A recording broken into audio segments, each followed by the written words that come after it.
Алладан жәрдем сұраңдар деді ғой, не үшін бірінші сабырды айтты десе, адамдар айтады, адамдар намаз оқи алады дейді.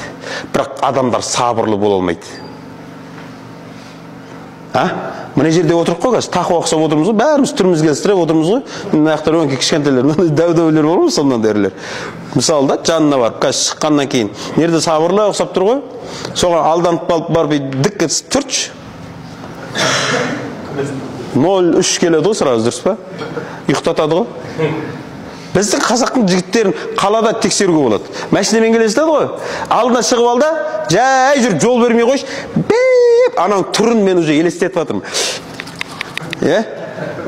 Сабырлық әшейін бір 10 секунд жетеді біздің жігіттерге жарылып кетуіне.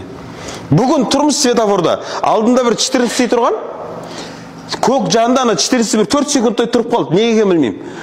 Өшіп қалды ма білмеймін ғой, артымдағы адам сигнал береді ғой, өшірмейше. Құдайдың құдіреті мені боқтады ғой деймше. Негізі алдындағы машина ғой, сабырлық жоқ. Жігіттер, намаз оқып жүргенімізге 10 жыл болды. Әлі сабырлық жоқ. Неге? Өйткені бізде білім жоқ әлі. Ал анау тыңдап алған нәрселерің сенің, ол білім емес ол. Ол сен әшін бір әсерленіп жүрген адамсың. Мә, зор айтты. Не айтты? Есімде жоқ, бірақ зор айтты. Бірақ тема зор болды. Не тема? Негізі намазхандар жайлы болды, бірақ не екен есімде жоқ. Осыдан енді қалай амал етесің енді?